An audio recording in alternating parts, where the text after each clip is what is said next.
saudações, bom dia para quem nos assiste agora, ao vivo, boa tarde, boa noite para quem eventualmente está num outro momento aí. Professor Charles aqui mais uma vez, vamos falar hoje sobre síndromes geriátricas, assunto de fundamental importância, haja visto que essa população, a gente tem percebido aí, né, nas nossas clínicas, nos nossos espaços, nas nossas unidades de saúde, população essa que está crescendo exponencialmente, a perspectiva é crescer mais e mais, sobretudo fruto do nosso bom trabalho, aumentando aí a longevidade dessas pessoas aí, né, dos nossos pares aí, nossas mães, nossos pais, nossos avós, tá? Pois bem, iniciando a nossa conversa aqui, a grande ideia, na verdade, é caracterizar esse sujeito aí e as relações, né? Então vamos pensar nesse sujeito idoso ou idosa, inclusive a gente usualmente, eu gosto mais de chamar de idosa, haja vista existir a chamada feminização do envelhecimento. A gente sabe aí que há mais mulheres idosas do que homens. A brincadeira é, sempre tem o baile das viúvas, mas não tem o baile dos viúvos. Eventualmente esses viúvos aí fazem falta aí nas danças de salão. Mas o fato é, há de se pensar nesse sujeito aí, no idoso ou idosa, nesse contexto, nessas relações que eles desempenham. Alguns fatos devem ser pontuados. Primeiro, há aí uma transição demográfica. Então a nossa antiga pirâmide demográfica hoje, ela nem aparece aí nos nossos livros numa perspectiva de pirâmide mesmo, né, cuja base de pessoas mais novas, larga, e aí o ápice dessa pirâmide de pessoas mais velhas com um número bem inferior de pessoas. Então isso já não é mais tão verdade e um cenário futuro aponta aí que isso está mudando e vai mudar progressivamente. O processo de envelhecimento, a gente entende que ele é irreversível, há um número muito grande de variabilidade nesse processo de pessoa para pessoa, o que vai tornar, inclusive, esses sujeitos vulneráveis a determinados agravos. A gente sempre brinca que o envelhecimento, envelhecer, não é adoecer, mas ajuda. Então, esses processos, sobretudo esse decréscimo na capacidade funcional, na condição física, vai tornar esse sujeito vulnerável a determinados padecimentos, a determinados adoecimentos, tá?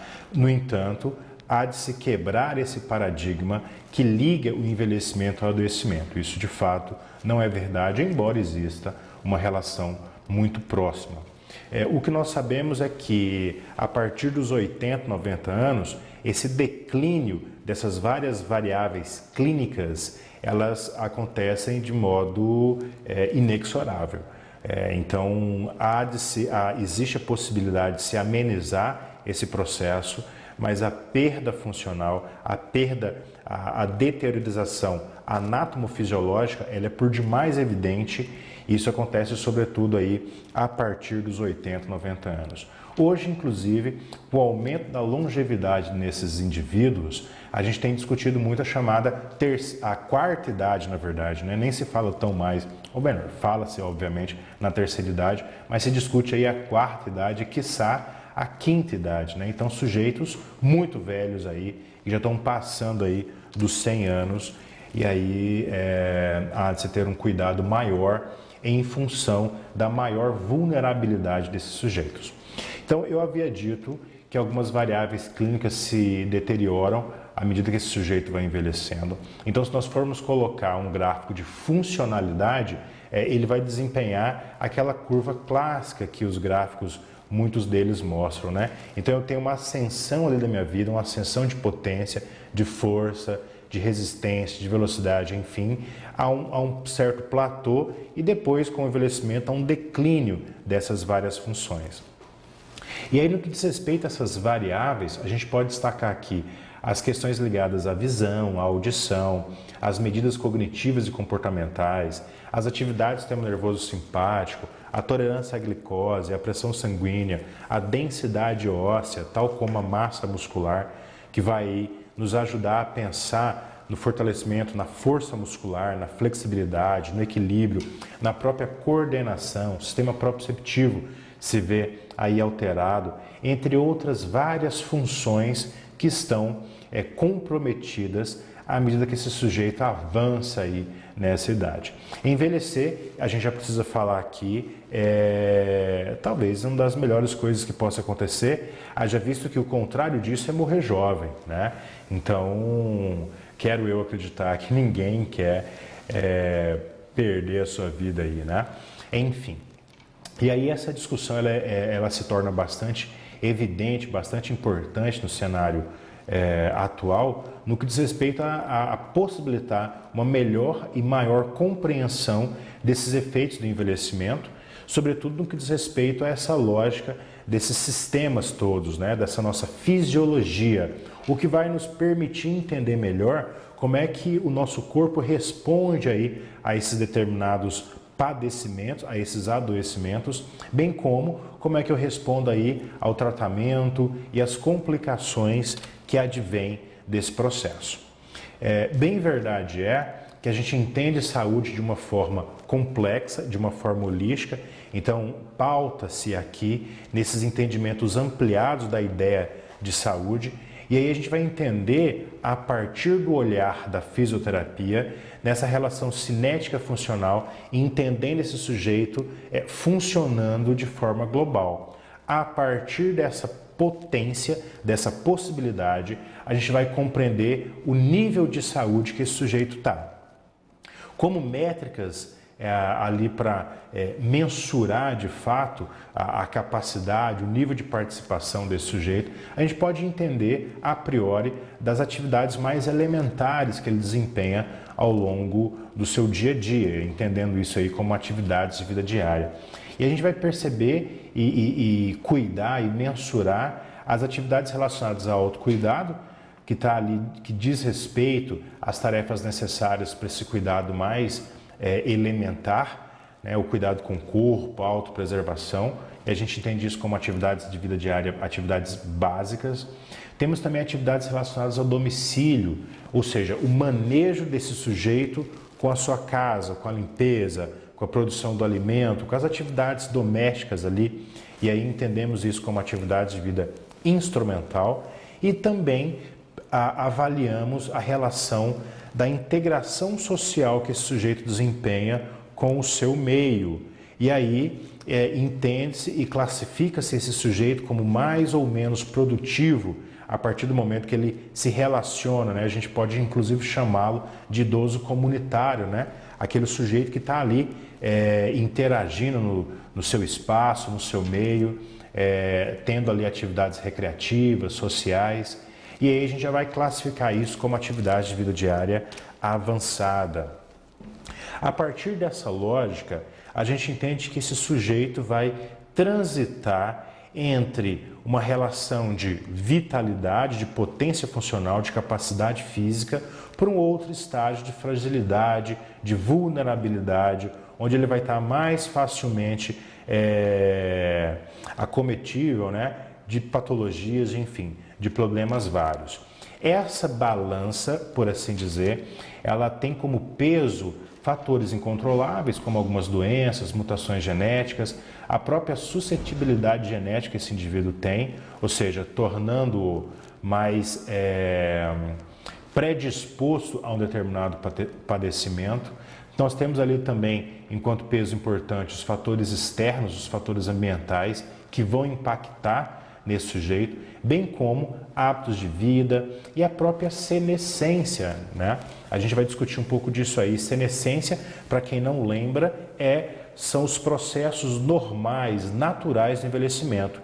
Então, o idoso senescente é aquele idoso que transita, que caminha pelo seu envelhecimento de forma normal e natural. A gente vai entender que esse envelhecimento, ele é em um nível decrescente, ou seja, é normal eu perder função, eu perder massa muscular, perder massa óssea, perder massa neuronal, inclusive. No entanto, isso não vai necessariamente estar ligado a um processo de padecimento, de adoecimento, como é o caso da senilidade.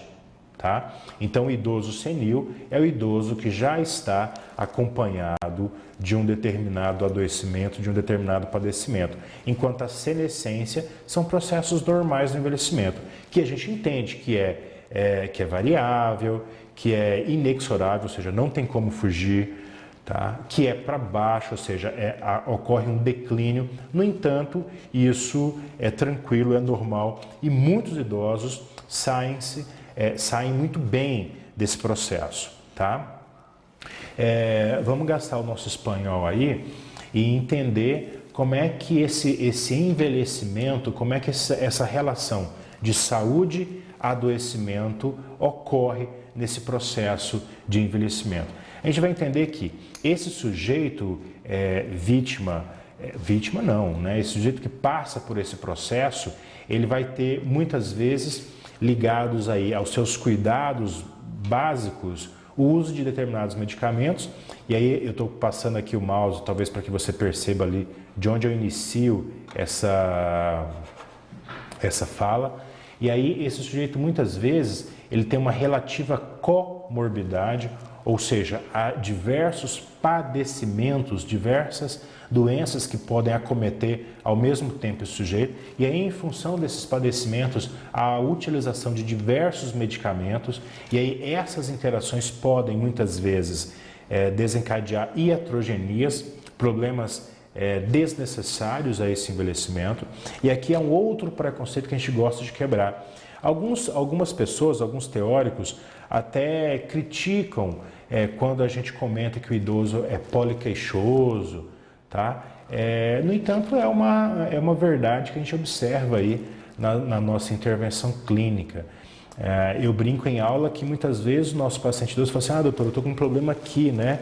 Então dói tudo, dói em vários lugares, então existem vários processos em caminho aí. E aí, sendo isso verdade ou não, teoricamente, a gente pode entender que o olhar para com esse sujeito, ele tem que ser plural, ele tem que ser amplo.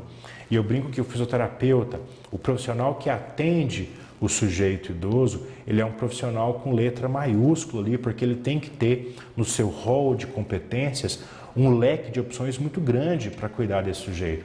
Haja vista ter diferentes perspectivas que levam a esse adoecimento. Então, há uma série de características, de fatores que vão comprometer esse sujeito, por exemplo, pensando em diferentes patologias que acometem esse sujeito.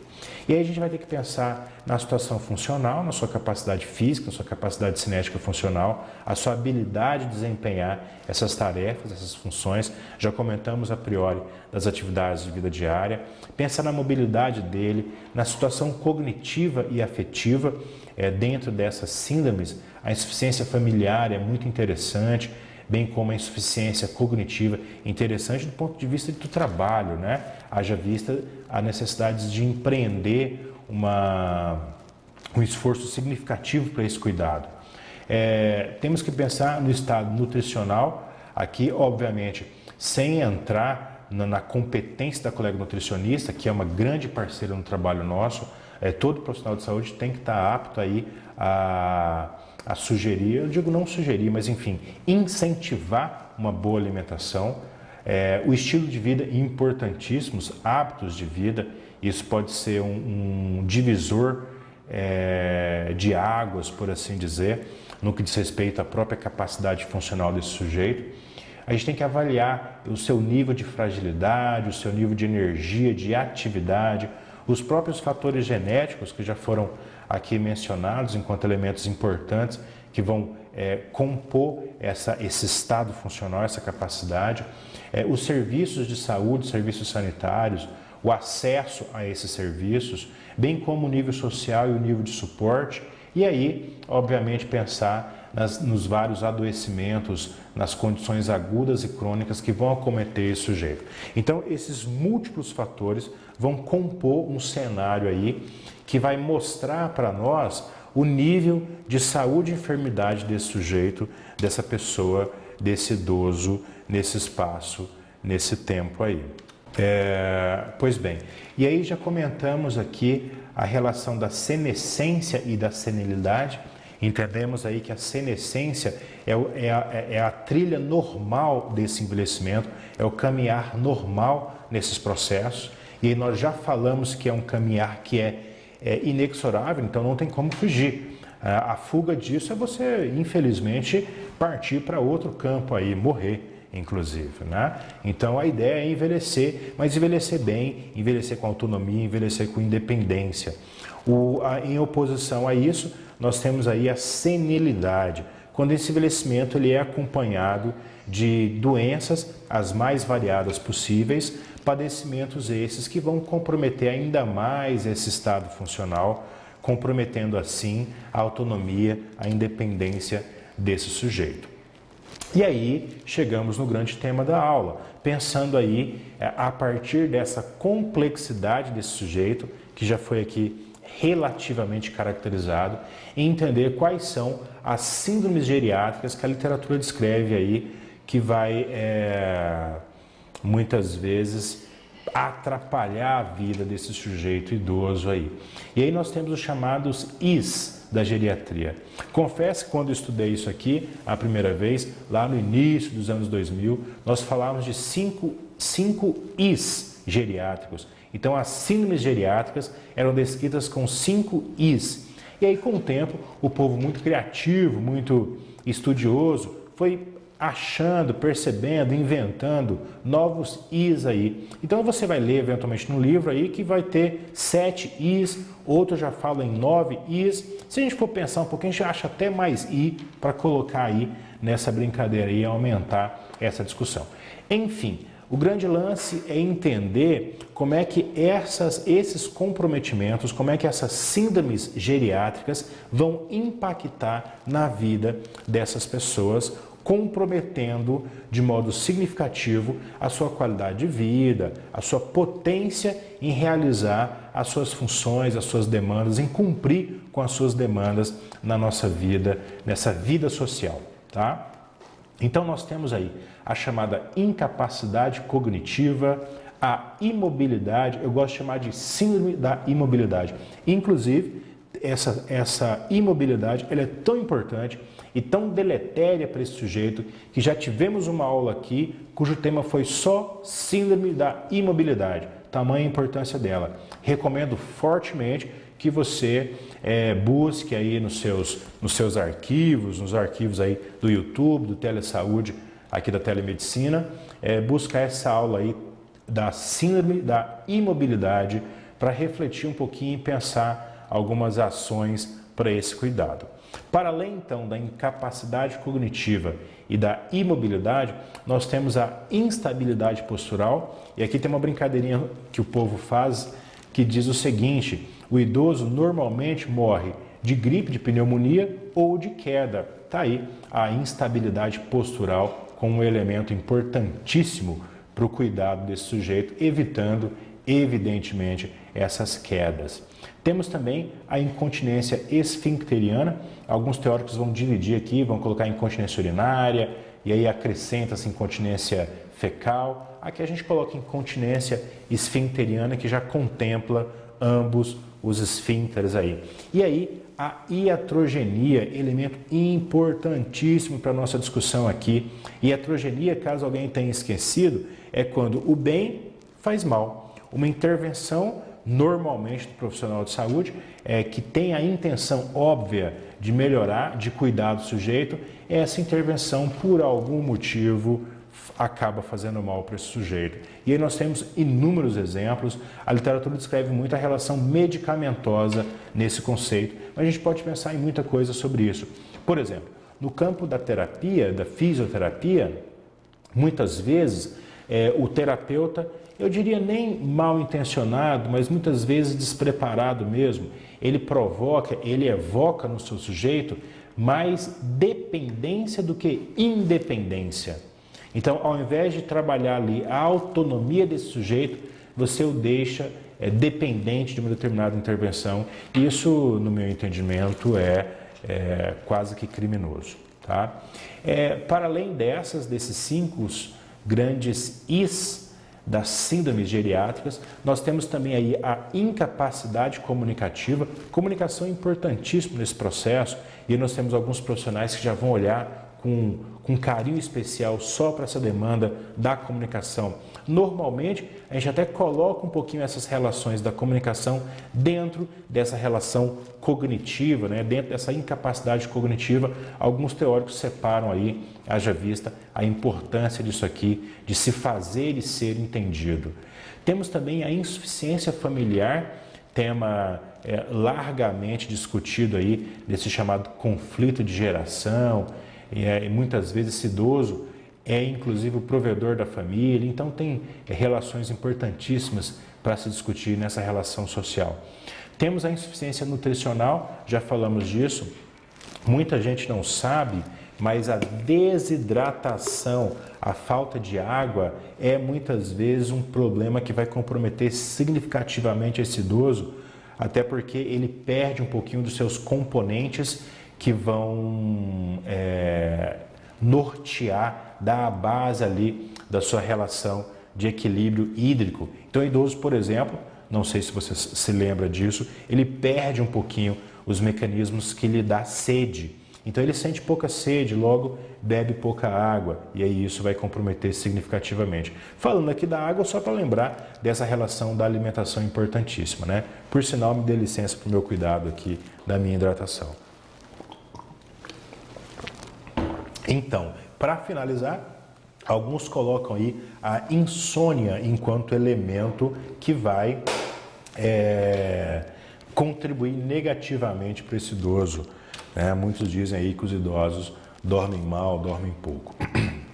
Pois bem, a partir dessa relação, vamos discutir aqui, aprofundando um pouquinho em alguns desses temas aí. Por exemplo, a insuficiência cognitiva.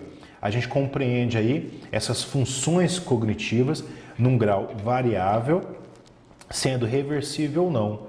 Essas capacidades dizem respeito à memória, à percepção, à linguagem, à atenção, à capacidade de julgamento e o próprio comportamento social. Essas relações cognitivas, muitas vezes, o fisioterapeuta se sente, e não só o físio, alguns outros profissionais podem eventualmente se sentir pouco preparados para intervir nesse campo. O fato é, toda intervenção, por mais técnica, por mais mecânica que seja, ela vai ter um componente que envolve toda essa complexidade do ser humano, obviamente envolvendo aí as suas relações cognitivas. Então, o nosso trabalho, ele pode ser direcionado para trabalhar mais ou menos um determinado campo desse. Mas entenda desde agora que toda intervenção, todo trabalho, ele a partir de uma relação complexa, né, tanto do que diz respeito à perspectiva terapêutica quanto à resposta que esse sujeito me dá, ela tem um resultado que transcende ali as nossas métricas iniciais, os nossos objetivos. Tá? Então, ainda que você eventualmente não se sinta muito habilitado para intervir nesse componente cognitivo, pode ter certeza que as suas ações vão impactar e vão contribuir para esse sujeito, ora mais, ora menos. A ideia é potencializar essas ações, eventualmente intervindo de modo mais específico em determinadas características e determinadas capacidades aí. Bem, num segundo tópico, discutir aí a chamada incapacidade comunicativa, e aí, muito claramente, é fácil até para eu aqui dizer a importância dessa comunicação enquanto professor, né? A comunicação fundamental para a vida, fundamental para o ser humano. Com ela, a gente estabelece essa relação, essa troca com o meio, essa troca de processos, de informações, de necessidades, de desejos, de ideias, de sentimentos. Isso se dá, obviamente, através dessas estratégias comunicativas, que nem sempre são a partir dessa relação oral. Por exemplo, dava eu um curso de terapia manual recentemente, e aí eu falava da importância dessa comunicação com o corpo, com o tônus muscular. Então aquela contração, aquela coisa ali, vai me dizer muitas coisas que eventualmente esse sujeito calou no que diz respeito à sua relação oral. E aí a gente brinca que existe um livro que tem como título O Corpo Fala. Eu brinco que o corpo não fala, o corpo grita, o corpo expressa tudo que ele precisa expressar, basta saber escutar, basta saber ler essas relações. E aí a gente entende que essa incapacidade comunicativa, ela pode ser considerada uma causa importante da perda ou restrição da funcionalidade. Então esse sujeito ele passa a interagir menos, ele passa a ser menos funcional, menos potente a partir do momento que ele não consegue se comunicar. Ele não consegue ser entendido e entender aquelas informações que os outros ali tentam passar. E aí isso vai comprometer a sua capacidade de execução das suas decisões, afetar diretamente a sua independência. E aí para nós isso é grave e deve ser trabalhado. No que diz respeito à sua instabilidade postural, terceiro tópico aqui, a gente entende que a falta dessa estabilidade vai comprometer esse sujeito no que diz respeito à sua motricidade. Tendo aí o elemento queda, o fator queda, como ápice deletério desse processo.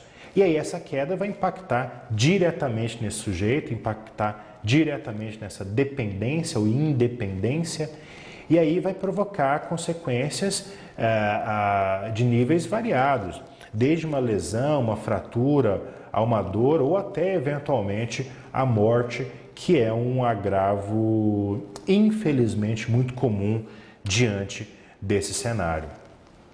Nós temos ali ainda a chamada incontinência esfincteriana, e aí quando o sujeito tem uma perda involuntária, tanto de urina quanto de fezes, normalmente essa incontinência ela é mais comum nas mulheres, e aí nós temos aí diferentes fatores que levam a essa incontinência. O mais clássico é a fraqueza da musculatura do assoalho pélvico.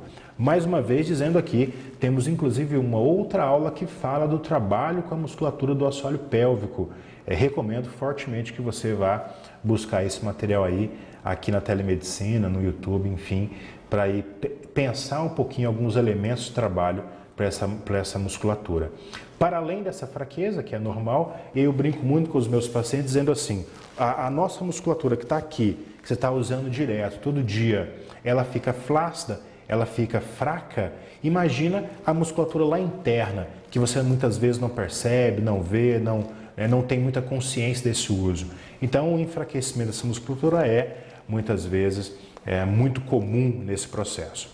Para além disso, nós temos alguns agravos, como diabetes e doenças neurológicas, que vão ali comprometer ainda mais esse sujeito e eventualmente desencadeando aí, inclusive, essa perda urinária, essa incontinência urinária e ou fecal. Enquanto quinto elemento, nós temos a iatrogenia, já comentamos um pouco sobre isso, quando o procedimento de saúde por algum motivo não ocorre a contento e pode dar errado. Então isso se relaciona aí a reações adversas. A farmacoterapia discorre largamente sobre esse assunto, descrevendo aí as iatrogenias medicamentosas. Mas veja bem, não é só esse tipo de iatrogenia. Normalmente o sujeito toma um remédio para um determinado padecimento e faz mal em outra coisa, ataca ali o seu estômago, enfim, algum outro órgão, Então, basicamente, a gente entende a iatrogenia como uma resposta negativa, uma resposta nociva, não intencional a alguma intervenção terapêutica, seja aí o remédio ou alguma outra intervenção. Por exemplo, o colega médico pode fazer uma cirurgia e aí essa cirurgia dá eventualmente errada. A gente até vê em algum jornal, alguma coisa assim, uma cirurgia que foi feita num outro lugar que não era para ser operado, E isso vai caracterizar aí uma iatrogenia. Bem, por fim, a imobilidade e a insuficiência familiar. A imobilidade nós já discutimos ela largamente aqui. Você já entende que ficar parado, ficar imóvel, de acordo com a física clássica, física básica, a lei da inércia, vai dizer que ficar parado é bom para ficar mais parado. E aí a gente tem como relação a ideia do repouso. O repouso ele é um remédio, mas você lembra lá que o remédio, tal como foi dito ali na iatrogenia, a diferença entre o remédio, a droga e o veneno, qual é? é a dose. Então, o repouso prolongado vai fazer, sem dúvida, vai provocar um agravo pior para esse sujeito do que a manutenção da sua atividade física, tá? Então, a imobilidade vai comprometer de modo significativo o estilo de vida, a qualidade de vida desse sujeito, atrapalhando ali o desenvolvimento, a manutenção da sua vitalidade, das suas funções corporais. E aí temos aí a insuficiência familiar, que aí a gente sabe que vai envolver as relações sociais que esse sujeito desempenha, a sua rede de apoio, a sua rede de suporte, tanto familiar como local. E isso vai caracterizar um processo de interação psicossocial desse sujeito, desse idoso com a sua estrutura familiar, com a sua estrutura social. Isso é fundado especialmente no baixo apoio social que esse sujeito algumas vezes é vítima, bem como um vínculo familiar precarizado. A gente entende que a partir disso, as consequências dessa insuficiência familiar vão incluir uma maior vulnerabilidade social dessa pessoa idosa, um declínio da sua saúde emocional, da sua saúde psicológica, e isso vai ser muitas vezes aliado a crises de ansiedade, estresse, depressão. Esse declínio vai com certeza e infelizmente repercutir na sua capacidade funcional, o que vai desencadear uma menor qualidade de vida e aí o que a gente vai chamar de envelhecimento mal sucedido, quando infelizmente esse sujeito, bem como o seu suporte, inclusive o nosso suporte terapêutico, não deu conta de assistir esse sujeito nessa caminhada, nesse envelhecimento. E aí alguns elementos mais específicos para a gente discutir. Por exemplo, a incapacidade cognitiva, que para nós da fisioterapia, da educação física, talvez uma área mais específica, mais particular do cuidado nosso. Para nós da fisioterapia, eu brinco que é muito fácil cuidar ali da ortopedia, de uma alteração neurológica, quando o sujeito foi lá, machucou, caiu, quebrou, e aí você vai lá e fortalece, alonga e flexibiliza, enfim. Então esse cenário, ele é mais usual, ele é mais fácil, quando eu tenho que, a partir do momento que eu preciso lidar com questões mais complexas, o cuidado ele exige aí um olhar mais atento, mais específico. Então, no que diz respeito a essa incapacidade cognitiva, a gente pode pensar, por exemplo, questões relacionadas à memória, ao esquecimento que esse sujeito tem, né? E aí a gente vai pensar que, no que diz respeito à avaliação, né, eu vou dividir esse sujeito em áreas, até para que eu possa tornar o meu trabalho mais específico, mais customizado, mais direcionado para aquele sujeito ali. Então a gente pode colocar ali sujeitos que vivenciam uma perda de memória e do outro lado aqueles que têm uma memória, uma relação mais funcional, própria ali do idoso comunitário, por exemplo. A partir disso, a gente entende que esse sujeito que não consegue entender, atender às suas demandas, relacionar os fatores, as atividades, os fatores de vida ali, vai tornar a sua funcionalidade comprometida. Por exemplo, no que diz respeito a esse sujeito esquecer coisas básicas da sua vida, né? Como, por exemplo, de se alimentar. Eu acabei de falar sobre a relação da sede, que esse sujeito idoso ele perde os mecanismos de sentir a sede. Logo, ele praticamente esquece de tomar água, né? Então ele vai chegar ali ao final do dia e falar assim, poxa, será que eu tomei água? Será que eu tomei o remédio? Será que eu fiz aquilo que era necessário ser feito? E aí isso compromete de modo bastante significativo a vida desse sujeito. E aí para todo mundo é comum entender a necessidade de se manter ativo, uma mente ativa, constantemente em atividade. E aí, para isso, nós temos sugestões várias de práticas, né? Então, há de se sugerir que esse idoso realize atividades que vão trabalhar essa perspectiva cognitiva. Então, pensando aí a partir dessa incapacidade, a gente vai avaliar esse sujeito que pode ou não, nesses vários testes cognitivos, apresentar uma performance ou melhor ou pior. E aí isso, como eu já havia dito, vai ocasionar, à medida que o seu resultado é mais negativo, uma maior dependência nessas atividades de vida diária. Até porque esse sujeito ele pode muitas vezes ser vítima desses chamados Ds, ligados à incapacidade cognitiva, que é o delírio, a depressão, a demência e a doença mental. E aí, quando associado a isso, fatalmente o trabalho ele atinge uma complexidade maior, obviamente tendo a necessidade de uma atenção com mais colegas, com mais profissionais de saúde para dar conta dessa relação como um todo. Bem, essa lógica ela é pautada a partir de um modelo multidimensional de saúde desse indivíduo idoso. Nesse modelo, você já sabe que a gente vai entender a saúde de uma forma mais global, de uma forma mais holística, entendendo aí como a capacidade que esse sujeito tem de responder às intervenções, aos agravos, aos processos da sua vida. A ideia é que esse sujeito consiga atender às suas demandas, atender às suas necessidades, nessa lógica física, emocional e social. Essa capacidade vai conferir a esse sujeito uma independência. E aí isso muitas vezes, não se liga necessariamente à idade cronológica, ao númerozinho ali que você tem a partir da sua data de nascimento.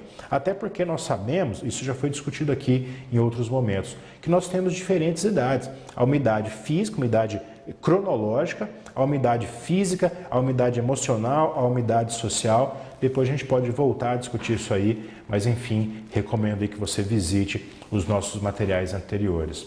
E aí essa capacidade, como eu discorri aqui, ela independe tanto dessa idade cronológica como independe da presença ou não de determinadas doenças. A gente pode, inclusive, a ideia é superar essas relações. A partir disso, eu serei classificado no que diz respeito à minha funcionalidade, ou seja, a capacidade de desempenhar esses papéis. No que diz respeito a essa funcionalidade, a gente pode, a partir dessa lógica cognitiva, passar pelo modelo que vai relacionar aí a minha autonomia na decisão. Ou seja, a capacidade que eu tenho individual de decidir, de organizar, de operar a minha vida nessas várias relações. E aí a gente entende esses processos cognitivos como as habilidades necessárias, habilidades mentais, que vão me permitir compreender, operar, resolver esses vários problemas do cotidiano.